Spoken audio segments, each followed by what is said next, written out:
በኦሮሚያ ክልል ምዕራብ ሸዋ ዞን በግብርና ስራ የሚተዳደሩት አርሶ አደር አሰለፈች ተሊላና አርሶ አደር ደረጀ ሁምኔቻ የተሻለ ምርት ማግኘት ይችሉ ዘንድ የተሻሻሉ የግብርና ግብዓት አቅርቦቶችን ይጠቀማሉ። በተለይ የሰብሉን ጤና በመጠበቅና ምርታማነታቸውን ሊያሳድግላቸው የሚችለውን የተፈጥሮ ፈሳሽ ማዳበሪያ ጥቅም ላይ አውለዋል። አርሶ አደር አሰለፈች በሰብላቸው ላይ ምን አይነት ውጤት መጣ የሚለውን መለየት የሚያስችላቸውን ልምድ ለመቅሰም በዚህኛው ወገን ፈሳሽ የተፈጥሮ ማዳበሪያን አልተጠቀሙም። በዚህኛው በኩል ግን የተፈጥሮ ፈሳሽ ማዳበሪያን ጥቅም ላይ አውለው ያገኙትን ውጤት ነግረውናል። ይሄ ፈሳሽ ማዳበሪያ ያው የመጣው ዘንድሮ ነው። ዘንድሮም ቢሆን የሚያረካ ነው። እውነት ለማናገር ግማሹን ረጩና ግማሹን አስቀሩ አሉ። ይሄ ለትምህርት ነው። ለኛ ለገበሬዎች በጣም ትምህርት ነው። ለምን ሲባል ይሄ ያልተረጨው ምንም የለውም። ይሄ ያልተረጨውም ይሄና ይሄን ሳይ ይሄ እንደሚበልጥ ባይኔ ራሱ አስተቃል ደሞ በዘር ላይም በጣም ጥሩ ነው። ስለዚህ በጣም ቆንጆ ነው።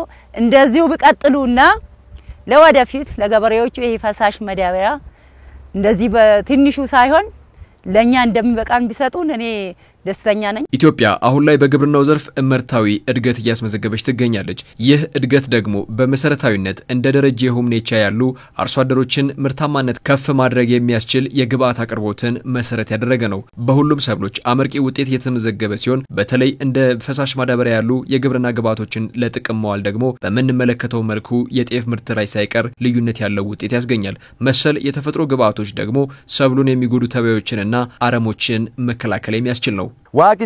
በሰብል ላይ የሚከሰቱ ተባዮችን ለመከላከል በዚህኛውም ሆነ በዚያኛው ላይ የዋግ መድኃኒት ረጭቻለሁ። ነገር ግን ውጤቱ በሁለቱም ላይ የተለያየ ነው። ፈሳሽ ማዳበሪያ በሌለው ሰብል ላይ ውጤቱ በጣም አነስተኛና በሽታ የመታው የሚመስል መሆኑን አይቻለሁ። ነገር ግን ፈሳሽ ማዳበሪያ በተረጨበት ሰብል ላይ የተሻለ ምርት መያዙንና ቅጠሉም ፍሬውም የበለጠ ለውጥ እንዳለው አረጋግጫለሁ።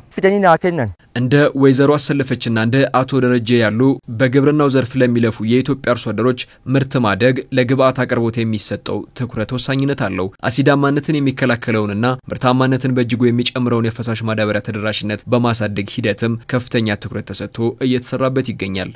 ግብዓቶችን የምንጠቀምበት ራሱን የቻለ ምክንያት አለን። ምርትና ምርታማነትን እናሳድጋለን ስንል የግብርና ግብዓቶችን መጠቀም አለብን። ፕሮፐርሊ ሪሰርቾች አንደኛ መቀጠል አለባቸው። እነዚህ ሪሰርቾች ደግሞ እየቀጠሉ ዲሞንስትሬሽኖች እየቀጠሉ ሲሄዱ አንደኛ አርሶ አደሩ ማየት ማመን ነው። እንግዲህ ያየን ነው። እኛ እንዳንድ ግብዓት ባለሙያ ምን ያየሁትን ነገር ወደ ታች አውርጄ ለመስራት ይሄ ዛሬ ያየሁት ሰርቶ ማሳያ በቂ ነው ብያስባለሁኝ። ስለዚህ በአገራችን ላይ የሚያመጣው ተጽዕኖም ከፍተኛ ነው ብያስባለሁ። በቀላሉ ለአርሶ አደሩ ሊደርሱ የሚችሉ ብዙ የውጭ ምንዛሬ የማይጠይቁ ለማጓጓዝ አስቸጋሪ ያልሆኑ ግን ምርትንና የሰብልን አጠቃላይ እንዳውም ተፈጥሯዊ በሆነ መንገድ የሰብሉን ሁኔታ የተሻለ ደረጃ ሊያመጡ የሚችሉ እንደ ባዮ ሶይል ዜድ ያሉ እንደ ባዮ ፕላንት ያሉ የሊኩድ የሰብልን ጤንነት የሚጠብቁ እንትኖች ለአርሶ አደሩ እየተዋወቁ ነው ያሉት። ለዚህ አርሶ አደሩ ከሚያየው አንፃር ወስዶ እንዲጠቀም ሰፊ የሆነ ኤክስቴንሽን ስራ እየተሰራ ነው ያለው። በሰብሉ ጤንነትም ሆነ የምርታማነት ሚናው ከፍ ያለ የባዮ ፕላንትና ባዮ ሶይል የተፈጥሮ ፈሳሽ ማዳበሪያ በኢትዮጵያ ግብርና ምርምር ኢንስቲትዩት አስፈላጊውን ምርምር አልፎና ውጤታማነቱ ተረጋግጦ ለአርሶ አደሩ እየቀረበ ይገኛል። ታዲያ መሰል የአርሶ አደሩ ምርታማነት ከፍ የሚያደርጉ ግብዓቶችን ተደራሽ ከማድረግ አንፃር ትኩረት ተሰጥቶ እየተሰራበት ይገኛል። በብዛት ኢትዮጵያ ውስጥ የሚታወቀው እና ሀገሪቱን እየሸፈነ ያለው የኬሚካል ማዳበሪያ ወይም ዳፕና ዩሪያ የምንለው ማዳበሪያ ነበር። እሱ ደግሞ አመት በአመት ተጠቃሚነቱ የህዝቡ ፍላጎትም እየጨመረ ነው፣ ግን ተደራሽነቱም እየቀነሰብን ነው። በዛ ላይ የመሬቱ ፍላጎት ሱሰኛ ከመሆን መሬቱ በጣም እሱ እየፈለገ ስለሆነ ከአመት እየጨመረ ነው ሄደው።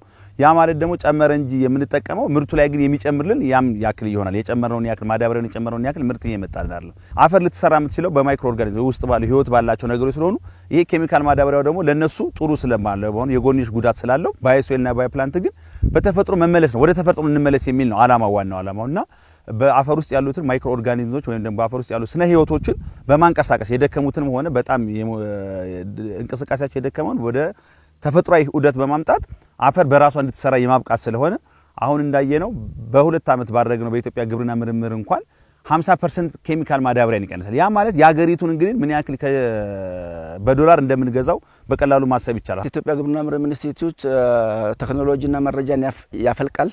የፈለቁትን መነሻ ቴክኖሎጂ ያባዛል ያስታውቃል አቅም ይገነባል በዚህ ስናየው እስካሁን የመጣንበት መንገድ በጣም ወሳኝና አመርቂ ውጤት ያመጣንበት ነው ቴክኖሎጂ ያልደረሰባቸው ቦታዎች አሉ ስለዚህ ይሄን ለማድረስ ተቋሙ እየተረባረበ ይገኛል ከሌሎች ተቋማት ጋር በመቀናጀት ስራዎችን እየሰራ ነው እንግዲህ ይሄ ቀጣይነት ኖሮት እያንዳንዱን አርሶ አደር መድረስ ከቻል ለአገሪቷም ለህዝቡም ከፍተኛ ውጤት ያመጣል ብዬ አስባለሁ እነኚህ የግብርና ስራ ውጤቶች ኢትዮጵያ በ2018 ልታሳካ ለምትፈልገው የባለ ሁለት አሃዝ ኢኮኖሚ እድገት እንደርሾ ይሆናሉ